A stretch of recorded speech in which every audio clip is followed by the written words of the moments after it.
Or in fact, no, let's just get into game number 2. Let's look at the draft here. We got a Zoe, but this time it's coming out from Yagao. We get Yagao's old Zoe. We even saw a ban on the Shaco jugglers. Plenty of insects available to be seen. Dive at the bottom side here, though, Dom. We've got a Callista, and we've got a Gwen coming in as well. TP being channeled here. Both mid laners coming in, missing the target with Aftershock. Still goes down to the Ren. Lumao barely survives, but survive he does. And now playing the top side as well. Beishunk trying to close the gap as his reward, as well as being able to get that blue buff. So Beishunk, not over the moon with that trade, to be honest. Like Graves, you generally want to be power farming, and he's starting to fall behind in that regard. Yeah, and I don't... Nothing going to happen here from WE. And remember, JDG already 1-0 up in this series. And it's going to be an important series for both of them. Pretty much eliminates that win condition, because if you do end up getting the soul, you're most likely already falling off with everything else.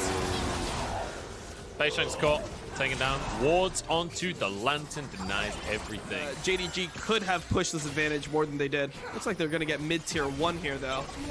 Not able to be defended by Shanks. Oh. To bubble onto Shanks, though, maybe an opportunity. Half of his health gone. He has to flash. Shockwave, though, comes out to Lumao. And a return kill. In fact, not even a return kill, just a singular kill in favor of WE. Trading for the tower, though.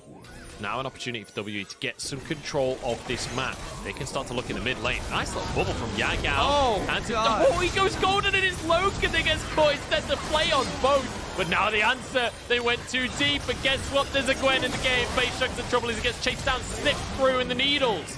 Finish him off. It's 2 for 1, 2 for 2. I'm not even sure. I've lost track of everything at this point. But JDG went out the fight. He's sending it. He took it straight into the enemy turret, and that is going to be a fight over as soon as you do something like that. For a steal, but Loken stacking these Rens up will make the steal very difficult for the side of WE. Here we go, fight kicking off as well. Beishunk just annihilated. And now Lumao, he's happy to tank up the damage, even if he sacrificed himself. Oh, the great kick, though. Loken caught into the shockwave as well. The combo is beautiful from WE. And now they can look to follow up as well. Zoom at a 1v1 with Breathe, but the rest of WE on their way. And Zoom dips on out of there. A great fight for WE. Save my support, but no. Breathe had other ideas. He was looking at a different target and able to get the ward jump into the kick onto Loken. And importantly, that wasn't even a flash, right? That was just a ward jump to get that kick. So nicely done. And onto a Callista, such a highly mobile carry. It's very difficult to be able to pull that off. So nicely done. Bit of subversion, like a tank on the front line when you've built the Sterix, when you've started to build a lot more sustain and tanky stats. Zoom could be in trouble though. Kick back, Beishunk is here as well. We'll have the subjugation, but those tanky stats just not going to be anywhere near enough collateral damage and a cripple to finish him off for a Tempest Strike, sorry. And then goes back to threaten the tower. In the meantime, WE push up the mid lane. Breathe can't do the same on the bottom side. The waves are not synchronized, so he does have to just go for the reset here. But still, that's going to be a mid lane tier 2, essentially for nothing there, right? Because JDG, they get picked apart. We saw Zoom picked off in the bottom side. Restarting it. Now they're just going to rinse and repeat. They're just going to go straight onto the Baron once again. Already a quarter of the way done. And Loken is making his way over the rest of the team. Got a TP from Zoom. Here we go. JDG decide it's now or never. They've got to start to win this game. Getting the Baron down to low HP. Beishunk going to be hooked up. CC. There's the Baron taken. Now the fight. Missing.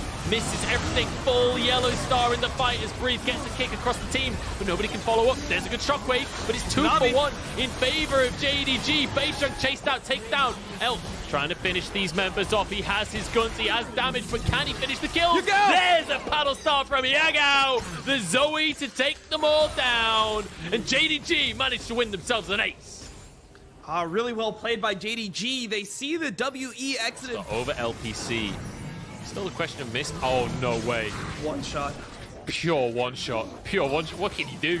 There's nothing else you can do there except not get hit by the first bubble. Oh, he's taking over. God, another one. Oh, Yagao, what are you doing? It's too disgusting. There's another health bar gone. And now they're just pushing the mid lane. This guy is absolutely cracked right now. Yagao Zoe has always been good, but I feel like the real progression with this player has been his ability to incorporate all these different champions into his pool this split. He's been good on pretty much everything, and before people would make this joke about how JDG would have a weak side mid, but now Yagao seems like one of the strongest parts of this team. He really does, and it feels like they can draft towards him.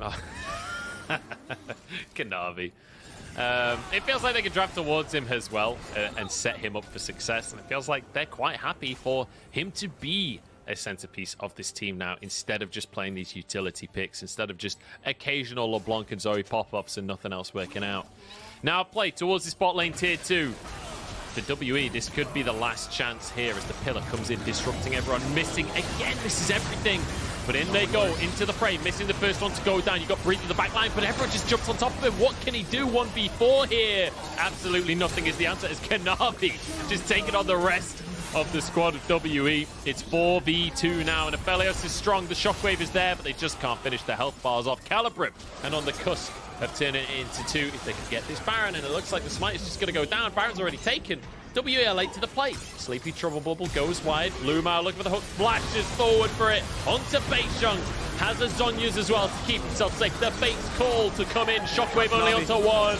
As Kanavi just slices them apart. They say don't run with scissors, but he's sprinting it right here. And Missing's in trouble. Jumps away, will be able to be safe here. Breathe gets 1, at least there's an answer here, but I don't think it's going to be enough with 3 going down. Loken now pushing in the mid lane. I think JDG might just close things out. Yeah, I mean, and we have to talk about the Graves pick this game. Getting mind-gamed into thinking that he was playing against a Trundle jungle, and he hasn't really been able to affect this game at all on the Graves, which is pretty surprising for Beisheng, one of the best players that we have on that champion within LPL. But yeah, this is all JDG securing the 2-0 over WE. It certainly is. JDG